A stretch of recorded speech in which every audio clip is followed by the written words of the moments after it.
দেখ আমরা এর আগের ক্লাসে টেন্স শিখেছিলাম, কিন্তু আজকে আমাদেরকে আমরা শিখবো হচ্ছে past indefinite tense. Past indefinite, এই পাস্ট ইনডেফিনিট টেন্সের আরো একটা নাম আছে, ওই নামটা কি? Simple past. একটা বিষয় আমাদেরকে মনে রাখতে হবে যে এই পাস্ট টেন্সের উপরই আমাদের ইংরেজি লেখার যে দক্ষতা সেটা নির্ভর করছে। কারণ আমরা যা যা লিখি তার অধিকাংশ লেখাটা আমাদেরকে পাস্ট ইনডেফিনিট টেন্স ব্যবহার করে লিখতে হয়। যেমন আমরা প্রথমত যে এই পাস্ট ইনডেফিনিট টেন্সকে কোথায় আমরা ব্যবহার করতে পারি, মানে আমাদেরকে মনে রাখতে হবে যে we use past indefinite tense for completed action in the past। অর্থাৎ আমাদেরকে বুঝতে হবে যে যে কাজটা অতীতে সাধারণভাবে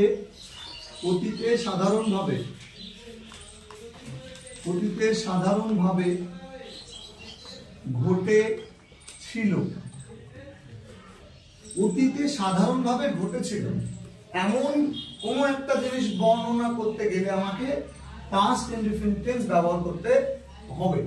2 নম্বর কি? 2 নম্বর হচ্ছে অতীত অভ্যাসগত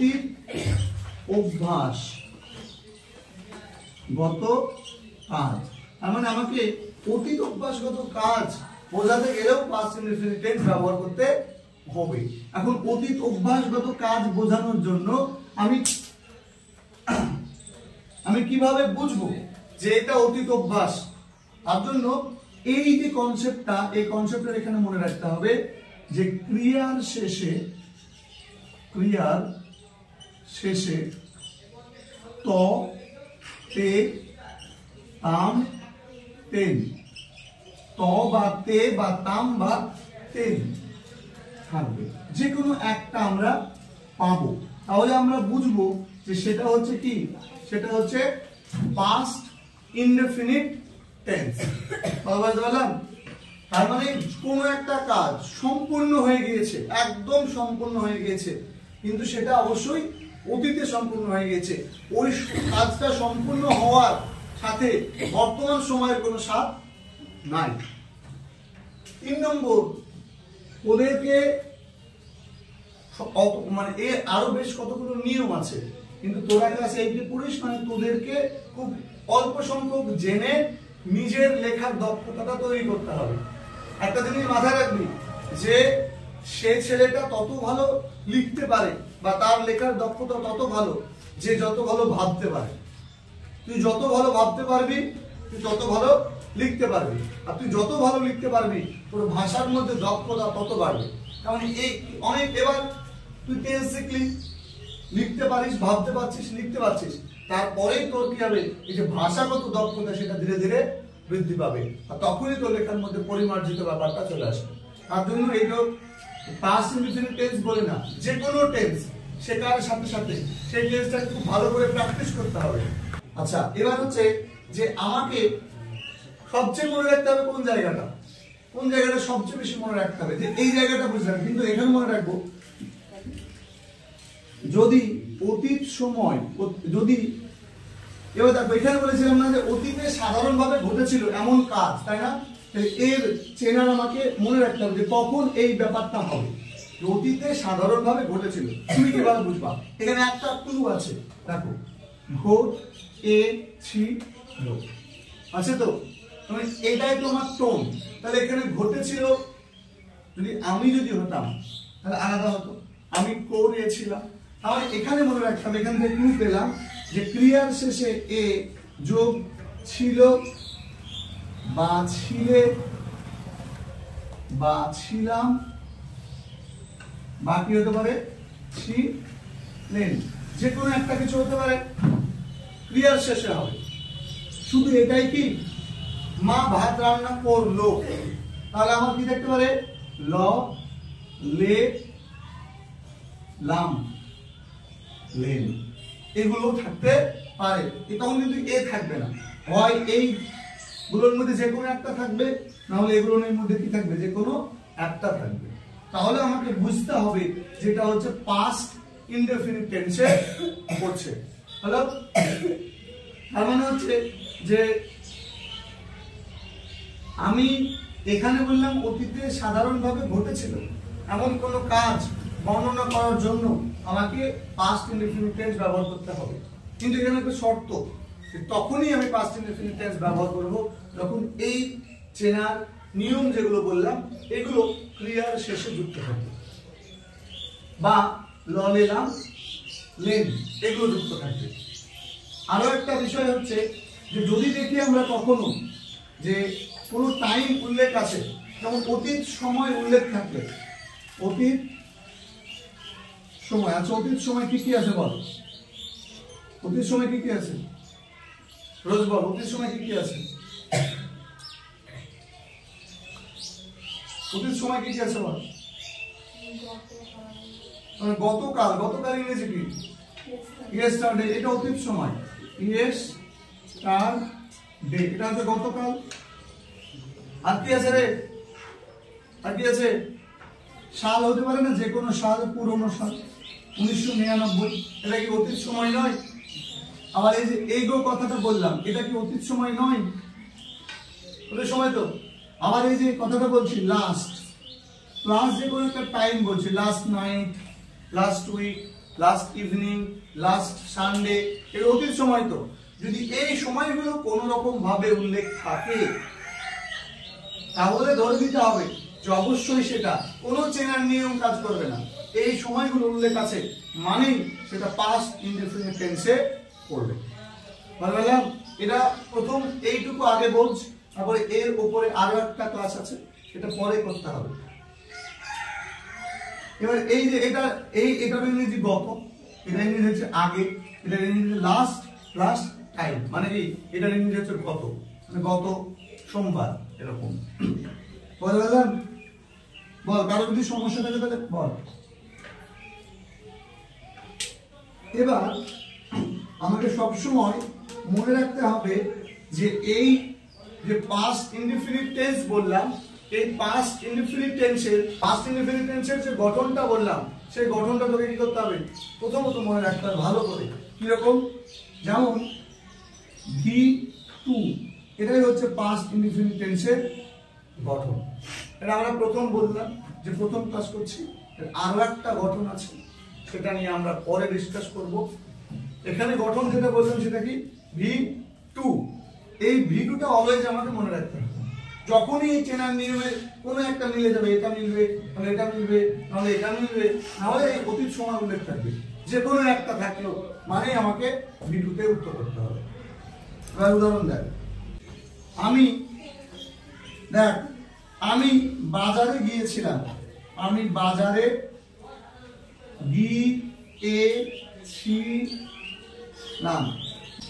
আমি বাজারে গিয়েছিলাম। আচ্ছা বলতো এখানে কোন সময় উল্লেখ আছে কি? নাই তো। আছে উল্লেখ, সময় উল্লেখ আছে? নাই। আচ্ছা এবার তাহলে সময় উল্লেখ না থাকলে চেনার নিয়ম মেলাতে হবে। চেনার নিয়ম মিলছে এ গিয়ে, মিলছে এ ছিলাম, ছিলাম মিলেছে।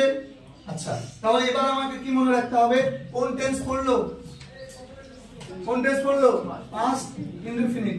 তাহলে এইটুকু হচ্ছে পাস্ট ইনডিফিনিট পড়েছে, তাহলে এইটুকুই চেঞ্জ করতে হবে। আমরা দুনিয়ার চিন্তা করি, কিন্তু আসলে ভাগ কোনটা, এটা। টেন্স কোনটা দেখে চিনলাম, পুষ্করের দিকে দেখা, টেন্স কোনটা দেখে চিনলাম, গিয়েছিলাম শব্দটা দেখে টেন্স চিনলাম, তাই তো। তাহলে গিয়েছিলাম শব্দটা দেখে যদি টেন্স চিনি, তাহলে এইটুকুরই বদলে আমাকে এইটুকুই শুধু টেন্স করতে হবে। তাহলে এইটুকুর টেন্স কি হবে, V2 লিখতে হবে। তাহলে বুঝতে পেরেছি? তাহলে এই বাক্যে সাবজেক্টটা বের করো, সাবজেক্টটা কে, আমি। তাহলে কি পেলো, আই। আমরা সব সময় বলেছি সাবজেক্টের পরে ভার্ব। তাহলে V2 গিয়েছিলাম, যাওয়া ইংরেজি কি রে, গো। এই V2 কি, ওয়েট। যদি কোনো একটা জায়গায় যাওয়া বোঝায় ওয়েট, আর গো এর পর একটা টু বসাতে হয়। তাহলে আই ওয়েন্ট টু, আমি গিয়েছিলাম কোথায়, বাজারে। তাহলে টু দা মার্কেট। বাবা গতকাল বাড়ি এসেছেন। এসেছেন। আচ্ছা বলতো এই বাক্যটার মধ্যে কোনো সময় উল্লেখ আছে কি নাই? আছে। আচ্ছা সময়টা কি আছে? গতকাল। এর ইংলিশ কি? ইয়েস্টারডে। তাহলে সময় উল্লেখ আছে মানে কোন টেন্স? Past indefinite. চেনা নিয়ম কাজ করবে না। এখানে চেনা নিয়ম দেখে মিলতো? এসেছেন মিলতো, এখানে চেনা নিয়মে মিলতো না, কিন্তু এইটা দেখে বুঝলাম পাস্ট ইনডেফিনিট। তাহলে এই যে ভার্বটা, এই ভার্বটা কোন টেন্সে হবে? V2 তে হবে, পাস্ট ইনডেফিনিটে। তাহলে কে ফিরেছেন রে? ফাদার।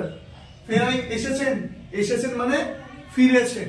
তাহলে ফাদার রিটার্ন হোম। হোম মানে বাড়ি, গতকাল। ইংরেজি হচ্ছে ইয়েস্টারডে। বুঝতে পারলাম? নেক্সট 4 নম্বর, সে মিথ্যা বলেছিল। সে মিথ্যা বলেছিল। আচ্ছা এই বাক্যের মধ্যে কোনো সময় উল্লেখ আছে? নাই। তাহলে অতীতে সাধারণভাবে এই ঘটনাটা ঘটেছে। কি ঘটনা? মিথ্যে বলা। তাহলে এখানে বল এ ছিল, এ ছিল, মিলেছে। তাহলে এইটুকু কি হবে? Past indefinite tense. পাস্ট ইনডেফিনিটের গঠন কি? V2। কে বলেছিল? সে। তাহলে সাবজেক্ট পেলাম। তাহলে হি টোল্ড, সে বলেছিল। কি বলেছিল? মিথ্যে, তাই না? তাহলে এ লাই, লাই শব্দটার আগে সবসময় এ বসাতে হয়। 5 নম্বর, কৃষকটি ডিনার করেছিল। ডিনারই বললাম, রাতের খাবার খেয়েছিল না, বলে ডিনার করেছিল বা রাতের খাবার খেয়েছিল। আমরা এখন তো অনেক ক্ষেত্রে বাংলা জায়গাতে ইংরেজি ব্যবহার করে, কোনো সমস্যা নেই। তাহলে ডিনার ওর এ ছিল, এ ছিল, তাই তো? আচ্ছা এখানে কি কোনো সময় উল্লেখ আছে? অতীত সময় এগুলোর মধ্যে কোনোটা উল্লেখ আছে? নাই। তাহলে কে খেয়েছিল? কৃষকটি। তাহলে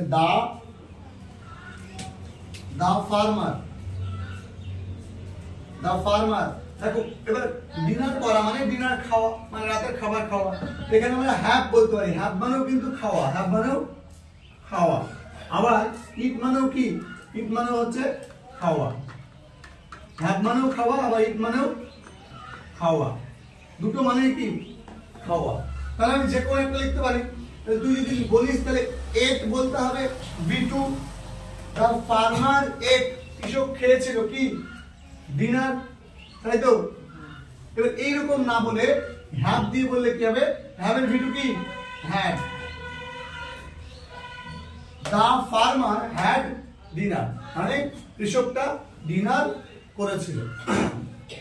বললাম আমি নিয়মিত ব্যায়াম করতাম। তাহলে এখানে কি আছে রে?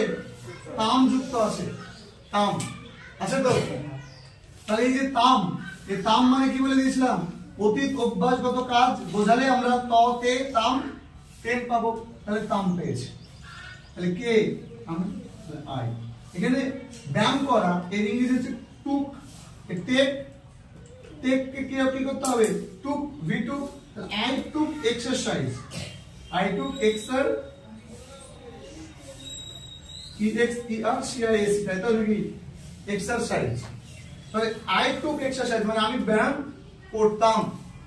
এখানে হচ্ছে করা ইংরেজি ধরতে হবে টেক, তার V2 টুক।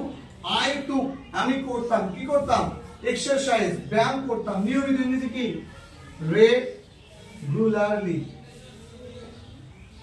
আর এবার দেখ, একটি বনে একটা শেয়াল, একটি বনে একটা শেয়াল ও একটি বনে একটা শেয়াল ও একটা কচ্ছপ বাস করত। একটা কচ্ছপ বাস করত। এই ঘটনাটা কি আগে সেটা বল। মানে এটা একটা স্টোরি, একটা গল্প, তাই না? গল্প শুরু করার সময় আমরা এরকম বলি যে একটা বনে একটা শেয়াল একটা কচ্ছপ বাস করত। এটা কখন বলি? যখন একটা গল্প আমরা বলি, স্টোরি। তাহলে আমাকে মনে রাখতে হবে যে আমরা যখন কোনো গল্প বর্ণনা করব কাউকে, যখন কোনো গল্প আমরা বলবো, বা যখন আমরা কোনো কিছুকে ন্যারেট করব কারোর সামনে আমার কোনো অভিজ্ঞতাকে, তখন আমাকে কি কোন টেন্স কাজে লাগাতে হবে? Past indefinite tense. গল্প যখন কাউকে বলছি, বা আমি যখন কোনো গল্প লিখছি, বা আমি যখন আমার জীবনের কোনো অভিজ্ঞতার কথা বলছি বা অভিজ্ঞতার কথা লিখছি, তখন আমাকে পাস্ট ইনডেফিনিট টেন্স ব্যবহার করতে হবে, অর্থাৎ ভিডিওতে লিখতে হবে। আর এখানে চেনার নিয়মে কি আছে? ত আছে। চেনার নিয়ম দেখে আমি বুঝতে পেরেছি যে এটা আমাকে পাস্ট ইনডেফিনিটে লিখতে হবে, কিন্তু এটা তো অতীত অভ্যাস নয়, এটা নিজের সময় থাকতো। ব্যাপারটা হচ্ছে যে এখানে আমি একটা গল্প বলছি কাউকে, কোন একটা গল্প বর্ণনা করছি, তাহলে কি বলবো? বাস করতো কে? একটা শেয়ালের একটা কচ্ছপ। তাহলে এ ফক্স এন্ড এ কি? কচ্ছপ ইংরেজি টর্টয়েস। টর্টয়েস। তাহলে a fox and a tortoise বাস করে ইংরেজি কি? লিভ। তাহলে এটা কিসে লিখতে হবে? V2 তে। কেন? কারণ পাস্ট ইনডেফিনিট টেন্সে বলে দিয়েছিলাম গঠন কি? গঠনই বলে দিয়েছিলাম যে V2। তাহলে a fox and a tortoise live বাস করতো কোথায়? একটা বনে। তাহলে বনে মানে কি? বনের মধ্যে। In a forest. বল, কে বুঝতে পেরেছিস? বুঝতে পারছিস?